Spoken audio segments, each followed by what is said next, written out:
Jesus said, pay unto Caesar what is Caesar's. He didn't say, let Caesar take half of everything you make through taxation and inflation. Would you believe me if I told you that the tax system in our country was designed to hide the majority of its taxation? Have you noticed the tax is taken out of your check before you get paid? There is a reason the gas and airline tax is hidden in the price. There is a reason inflation has gone crazy and your dollar buys a lot less than it did 10 years ago. This is the problem. You have your head in the sand while they steal your future. It's time to fight back, legally and ethically. I'm Judson Morgan, and I'm founder, CEO of 10 companies, and this is The Download. I'm an entrepreneur just like you, navigating business, wealth, and trying to balance faith, family, and finances in the real world. I built and sold a company for 8 figures, and now I'm sharing the hard lessons that I've learned about money, mindset, and abundance with a community of believers and builders who refuse to settle for scarcity. Most people are stuck in a scarcity trap. They're losing 50% of their wealth to hidden taxes and systems and mindsets they don't even notice. Scarcity thinking and invisible wealth killers keep them stuck and stressed no matter how hard they work. My aim here is to help you reclaim that hidden 50%. To break free from the scarcity mindset, expose the financial traps and dishonest scales so you can actually grow and multiply what God has called you to create. The bigger game is a movement of faithful believers who truly live abundantly, financially free, spiritually thriving, and equipped to fund the calling God has given us as His people. This looks like prosperity, generosity, generational wealth, and a full release of kingdom purpose.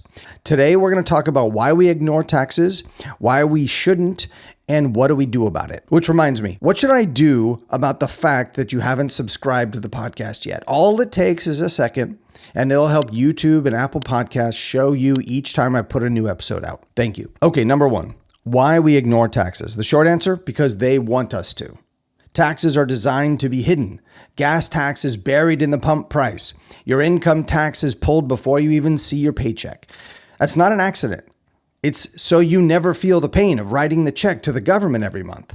Taxes are also intentionally confusing. There's a reason the tax code is over 80,000 pages. If it were simple, more people would understand it and pay less.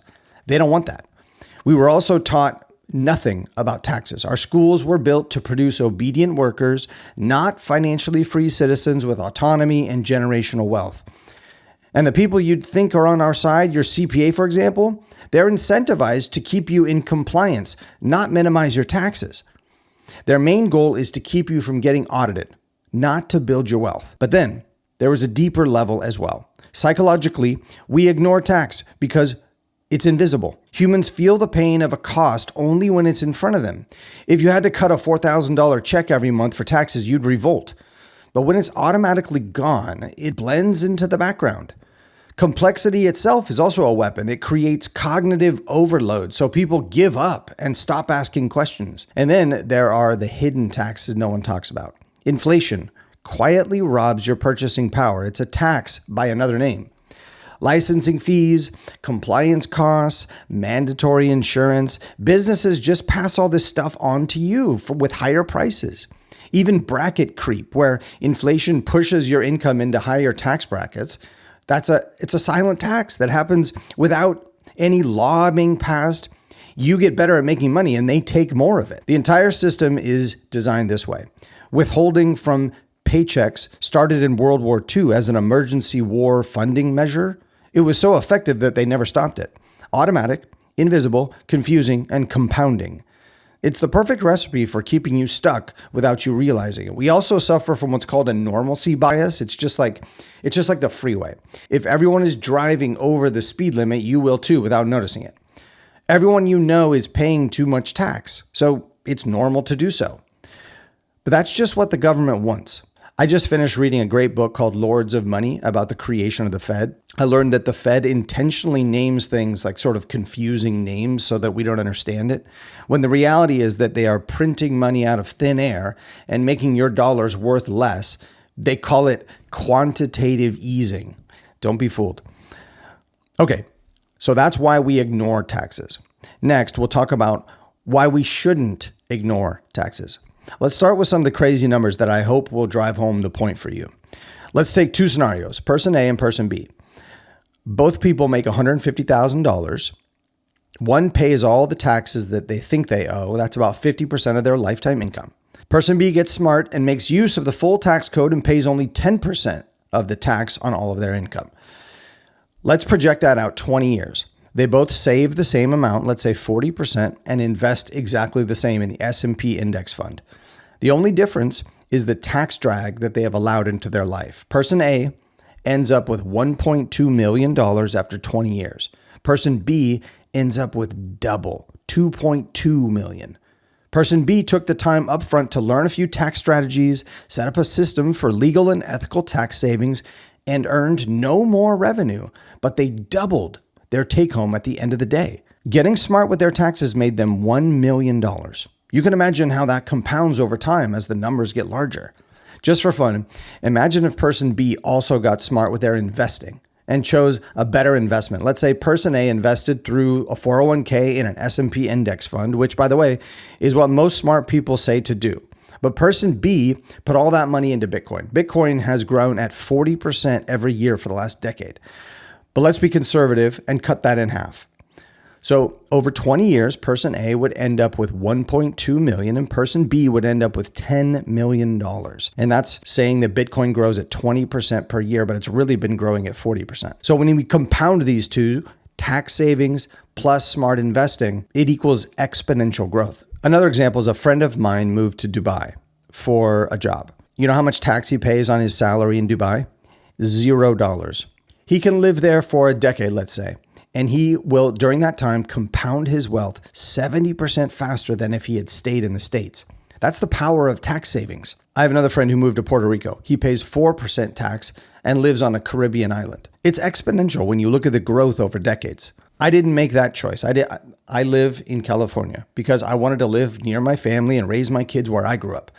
So that means I had to dig really deep, study hard, and figure out the 80,000 pages of tax code. In the parable of the talents, Jesus talks about 3 servants, remember? A master gave them each money to manage while he was going to be gone. Servant 1 multiplied the money, investing it, saving on tax, taking risks, building businesses, and he doubled the servant's money. He was rewarded with authority and wealth. The 3rd servant, on the other hand, put his head in the sand. He hid the money in the ground, literally, because he was afraid and lazy. He didn't learn how to multiply. What's scary is that the master wasn't just bummed. He actually took the money that he had saved and gave it to the 1st servant and told the 3rd that he was wicked and lazy. He didn't say, well, at least you didn't lose it. Jesus wasn't afraid of tough love. Take this in. Is this you? Are you being wicked and lazy by not figuring out how to be the best multiplier you can be? Multiplication isn't optional, my friends. Don't be lazy. I know taxes are horrible. I agree.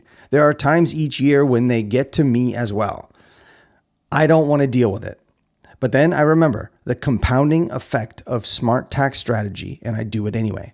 I think long term. I reject the short-term scarcity thinking, and I work my long-term multiplication strategy. I've created systems for myself to make sure these things are taken care of. And actually, maybe it's worth mentioning that I'm opening up a few slots for private tax strategy coaching. If you're paying too much tax, you'd like my help? I'm taking a couple coaching clients where I will dig into your situation with you, and I'll help you build a tax plan to set up, execute, and to show your CPA when the time comes. Go to judsonmorgan.com and let's see if I can help you. Which leads us to our last point. What do you do about it? If you want to be like Servant 1, a wealth and calling multiplier, then you want to start learning what strategies work for your situation. Every person has different factors that determine which strategies can work for you. If you're a W-2 wage earner, for example, there are different strategies than if you have a 1099. And if you own your own business or a side hustle or you own real estate, there are all different strategies for each of these different situations. Also, I should mention that I've talked about tax on multiple episodes before. So click up here to watch a full episode on taxes where I go through lots of the different strategies. If you're listening to this on audio, go check out episode number 2 called I Paid $4 million in Tax So You Don't Have to. Remember, tax strategy is different than doing your taxes. Doing your taxes is just another way of saying paying your taxes. Tax strategy is the ethical and legal ways of paying less tax. Warning though, most of the strategies need to be set up in advance. This is not a situation where you can go do a bunch of stuff after the fact. But the good news is, once you learn this stuff and get your life set up properly, then you can save on tax year after year after year, and it compounds. You have a duty to your family and to the generations that follow to be wise with your money. And those who don't, I'm afraid they're going to be left behind. There's this massive wealth transfer that is going to happen over the next 3 to 5 years. There's no time to waste. This is why I'm so passionate about this subject and why I want to help as many of you as I can. Countries are printing money, which is stealing from the value of your dollars. Pay attention. Be wise. 2 Corinthians 9:10 says, "For God is the one who provides seed for the farmer and then bread to eat. In the same way, he will provide and increase your resources and then produce a great harvest of generosity in you." God provides the seed and the bread, and he will increase your resources. Your job is to multiply. Being a wise steward of God's resources is not burying them in the ground of taxation.